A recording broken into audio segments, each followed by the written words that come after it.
जय हिंद। आज हम निकालेंगे क्यूब रूट। ठीक है, आज हम निकालेंगे क्यूब रूट यानी कि घनमूल। ठीक है, उसको निकालने से पहले आपको ये याद होने चाहिए, 1 से 10 तक आपको जो है क्यूब याद होने चाहिए।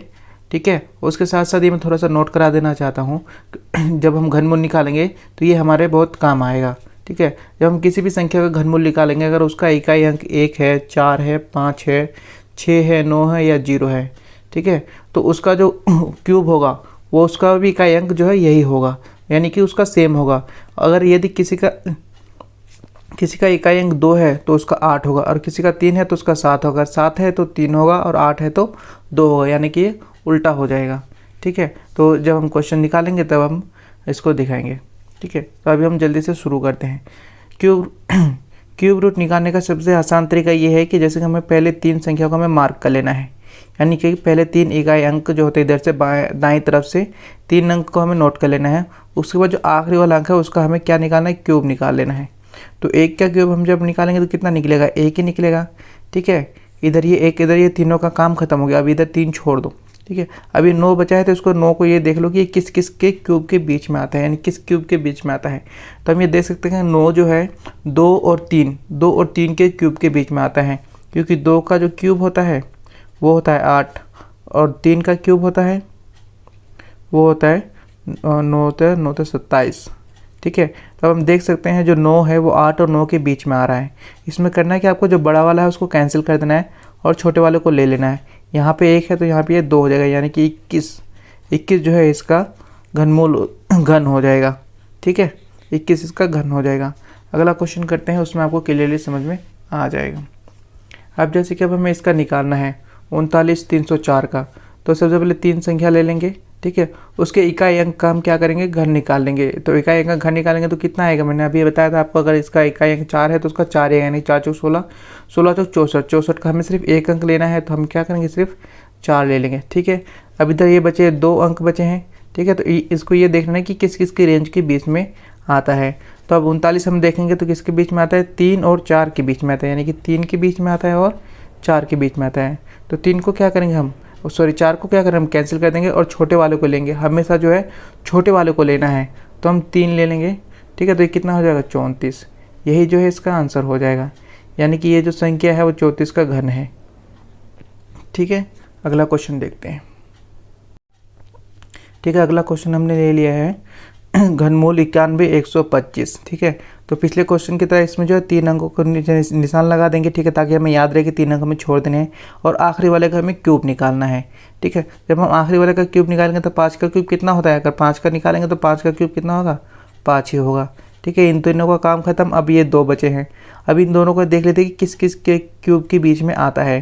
ठीक है, तो हम देख सकते हैं 91 जो है वो 4 और 5 के क्यूब के बीच में आता है, यानी 4 चौक 16, 16 चौक 64, और 5 5 25 और 125 है, 64 और 25 के बीच में आता है, यानी कि 4 और 5 के बीच में आता है। तो हम बड़े वाले को क्या करते हैं, कैंसिल कर देते हैं, छोटे वाले को लेते हैं।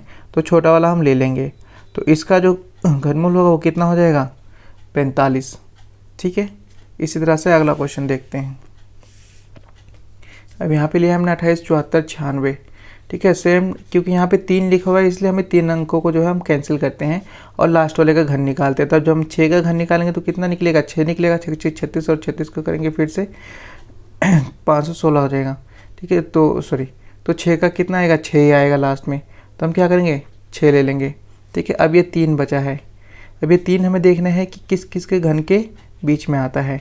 तो हम देख सकते हैं 287 जो है 216 और 343, यानी 6 और 7 के बीच में आ रहा है। तो इधर 6 लिख लेंगे और इधर 7 लिख लेंगे। तो 7 बड़ी है तो इसको क्या करेंगे, हम कैंसिल करेंगे, और 6 छोटा है, 6 को ले लेंगे। बस यही जो है आपका आंसर हो जाएगा। ठीक है, अगला क्वेश्चन देखते हैं।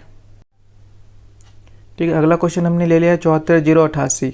सभी क्वेश्चनों में जो है एक ही फॉर्मूला लगेगा। पहले हमें 3 अंक ऐसे नोट कर लेने हैं। ठीक है, उसके बाद लास्ट वाले का हमें घन निकाल लेना है और उसका इकाई अंक लिख लेना है।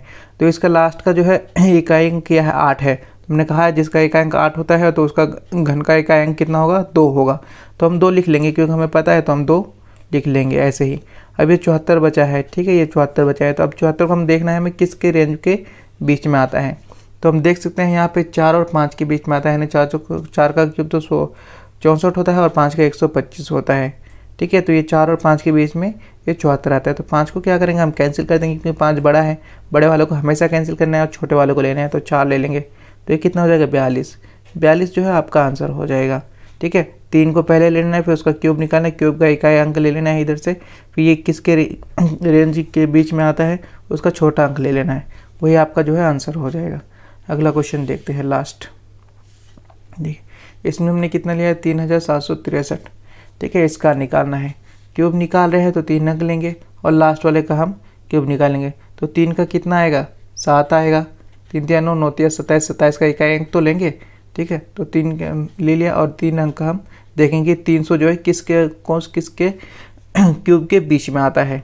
ठीक है, तो हम देख सकते हैं कि ये 6 और 7 के बीच में आ रहा है। 6 का 216 होता है और 7 का 343, तो हम ले लेंगे 6। ठीक है, 6 ले लेंगे और कितना लेंगे 7। ठीक है, तो 7 बड़ा है तो 7 को क्या करेंगे कैंसिल करेंगे और 6 को ले लेंगे, तो हमने 6 ले लिया। ये इसका जो है आंसर हो जाएगा। कितना भी बड़ा क्वेश्चन आ जाए आपका 6, 1 और 2 3 4 ये कितना भी नंबर आ जाए, आप इसी तरह 3 अंकों करके निकाल सकते हैं, लेकिन उसके लिए जो है आपको क्यूब याद होने चाहिए। मैंने यहाँ से 10 तक है तो मैंने 10 तक निकाल के दिखाई है आपको। 11 12 20 25 कितना याद कर सकते हैं उतने बड़े नंबर के लिए, लेकिन एग्जाम में बस छोटे छोटे आते हैं, इतने बड़े नहीं आते हैं। तो वीडियो अच्छी लगी तो वीडियो को लाइक करें और चैनल को ज़रूर सब्सक्राइब करें।